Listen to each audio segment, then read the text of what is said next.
ഹേ girls, welcome back. ഇന്നൊരു കുട്ടി office day വ്ലോഗാണ്. Actually എനിക്ക് നൈറ്റ് ഷിഫ്റ്റ് ആണ്. സോ ഈവനിങ് 6 o'clock എൻ്റെ ലോഗിൻ ടൈം.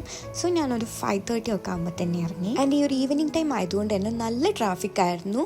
എന്നിരുന്നാലും നമ്മളൊരു 5:50 മുമ്പ് തന്നെ ഓഫീസിലെത്തി. ഞാൻ പഞ്ചിങ് ചെയ്ത് കയറാൻ പോവുകയാണ്. ആക്ച്വലി നമ്മൾ ലാബിൽ അങ്ങനെ ഫോൺ യൂസ് ചെയ്യാറില്ല.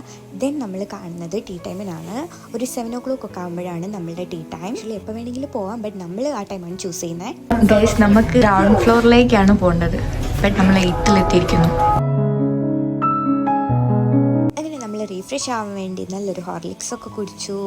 ദെൻ നോക്കുമ്പോൾ അവിടെ ബുക്കിന് എക്സ്പോ നടക്കുന്നുണ്ടായിരുന്നു. അപ്പോഴാണ് ഞാൻ അവിടെ ഇക്കിഗായി കണ്ടത്. And book define Japanese secrets of living A long and healthy life. ഒത്തിരി നല്ല റിവ്യൂസ് കേട്ടൊരു ബുക്ക് ആയതുകൊണ്ട് തന്നെ അതെനിക്ക് വായിക്കണം എന്നുള്ള ആഗ്രഹമുണ്ട്. അപ്പോഴാണ് ഞാൻ എൻ്റെ ലെവലിലുള്ള കുറച്ച് ബുക്സ് കണ്ടത്. എന്നെ പോലെ പോത്തുപോലെ വളർന്നിട്ട് ബുദ്ധി വളരാത്ത ആരെങ്കിലും ഉണ്ടെങ്കിൽ this is definitely suit for you. And എൻ്റെ കഴിഞ്ഞ ബർത്ത്ഡേക്ക് എൻ്റെ ഫ്രണ്ട് ഇല്ലി എനിക്ക് വിംപിക്കറ്റിൻ്റെ വേറൊരു വേഷം ഗിഫ്റ്റ് ചെയ്തിട്ടുണ്ടായിരുന്നു കേട്ടോ.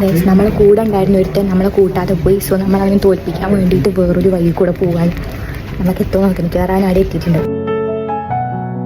ഭയങ്കര മഴ ആയതുകൊണ്ട് തന്നെ ഇന്ന് നല്ലൊരു കൂൾ ക്ലൈമറ്റ് ആയിരുന്നു. യെസ് ഗൈസ്, നമ്മൾ അങ്ങനെ ടീ ടൈം കഴിഞ്ഞിരിക്കുന്നു. അപ്പോൾ ഇനി നമ്മുടെ ലഞ്ച് ടൈമാണ്. ലഞ്ച് ടൈമിന് വേണം. ബൈ. ഹലോ, ഇന്ന് അങ്ങനെ പയറുതോരനൊക്കെ ആയിട്ടൊരു സിമ്പിൾ ലഞ്ച് ആയിരുന്നു ഉണ്ടായിരുന്നു. ദേ നോക്കൂ ഗൈസ്, മുറ്റത്തൊരു മൈന. ഓൾമോസ്റ്റ് നമ്മുടെ ഷിഫ്റ്റൊക്കെ കഴിയാനായപ്പോൾ നമ്മൾ ചെറിയൊരു സ്നാക്ക് ബ്രേക്ക് എടുത്തു. നമ്മൾ കുറച്ച് ക്യാരറ്റും ആപ്പിളും എലൈറ്റിൻ്റെ കേക്കും ഒക്കെ കഴിച്ചു. അപ്പോഴാണ് ദേ നോക്കൂ guys, this is Thathu and Bablu Christy. Actually പാവങ്ങൾ എൻ്റെ വീഡിയോയ്ക്ക് മുമ്പിൽ പെട്ടുപോയതാണ് ഗൈസ്. ഞാൻ അവരെ ബ്ലാക്ക് മെയിൽ ചെയ്തിരുത്തിയതാണ്. ഇല്ലെങ്കിൽ ഞാൻ എന്തെങ്കിലും പൊട്ട വീഡിയോ ഒക്കെ എടുത്തിരുന്നു പറഞ്ഞു. തിരിച്ചു വരുമ്പോൾ നല്ല മഴയായിരുന്നു. സോ ക്യാബിന് റൂമിലെത്തി ടാറ്റ ബൈ ബൈ പറഞ്ഞു.